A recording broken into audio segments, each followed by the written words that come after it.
Game over.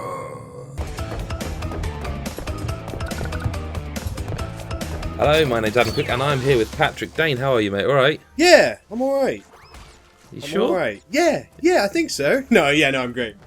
Good. Well, the reason we're talking to you, Pat, is because you've been off playing unreleased games. You've been playing the...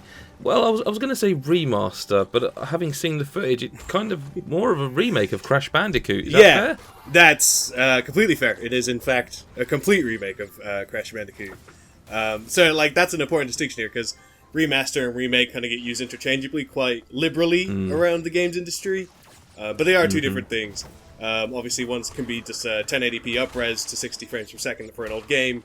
Yep. And then you get something that's Crash Bandicoot. So, in very straight terms, this is absolutely a remake of Crash Bandicoot. It's not a remaster.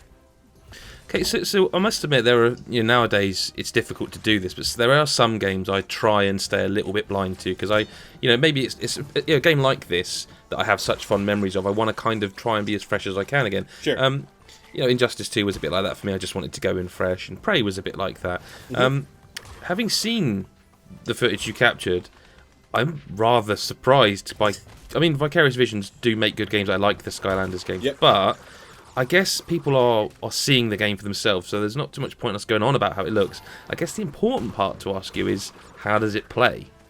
Well, which is kind of oddly surprising. I have fond memories of, or decent memories of, Crash Bandicoot. Obviously, it came right in that 90s gold rush of 3D platformers, right? That then quickly disappeared around the turn of the century. And for me, the thing that happens is those 3D platformers, especially as it was a time when everybody was first trying to figure out the 3D space in video games. If you go back today, it's an incredibly hard proposition. Only the very best stand up, don't they? Yeah, exactly. And Crash Bandicoot, I think if you go back and play it, has some real nonsense in it. Okay. I think some of the skill some of the difficulty of Crash Bandicoot, of which there is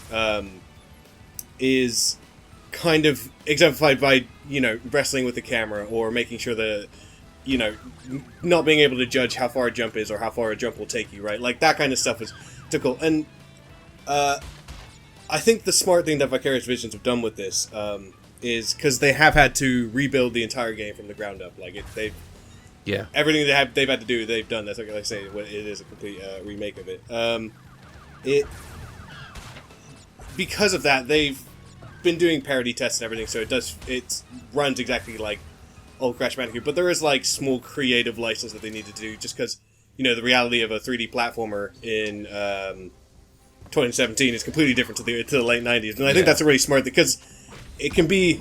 I imagine be quite scary being okay, we're going to go into this old beloved game and change some stuff, but at the same time, at least for this genre, for me, that feels like the smart way to go about it.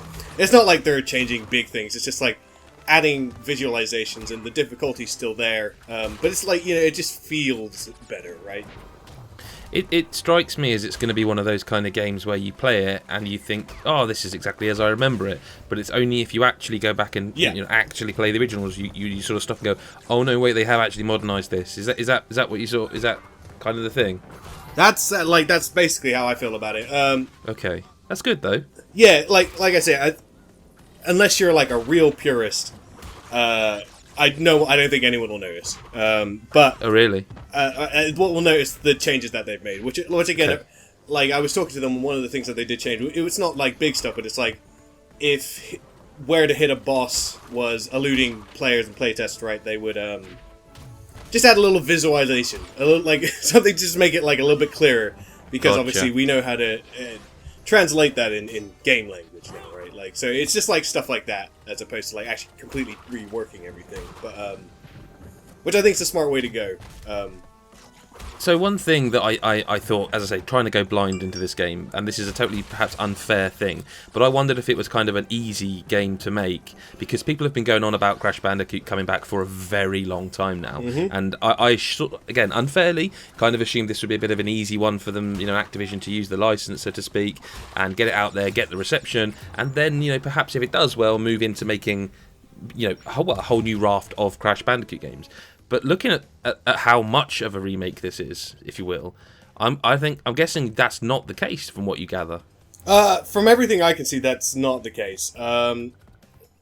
Considering especially that this is a complete rework of the entire trilogy, like that's a lot of work. This isn't a small ordeal by any stretch of the imagination, I don't think. No. So yes, there's a lot of work into this. It still has. It looks really, really great, right? Like that'll be like the most striking thing for most people. Like it was for you, like.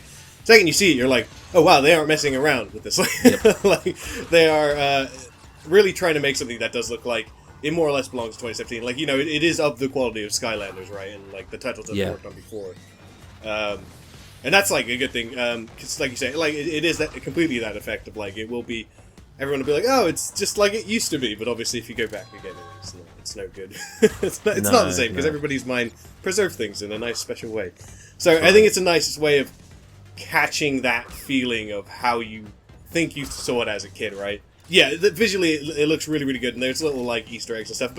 And like one interesting thing that they said, just to kind of I guess paint it, they are taking some creative license, but not a lot. Like they watch like old speedruns of the game, and like they kept like the exploits that are from the original game, like in the game. So like they're definitely like really wanting to stay true to how Crash Bandicoot feels, right? While still just like, again, updating it to 2017.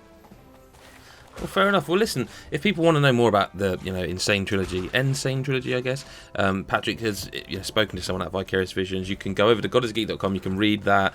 Obviously, make sure you do subscribe. Patrick, where can people find you on Twitter? You can find me at Patrick Dane. So you can fire all your speedrunning questions at him. Otherwise, obviously, we do have a Patreon, patreon.com/godisgeek. If you like what we do go over there. £1 or $1 a month gets you exclusive stuff, early access, all the stuff you'd expect to get. Pat, thanks for your time. Absolutely.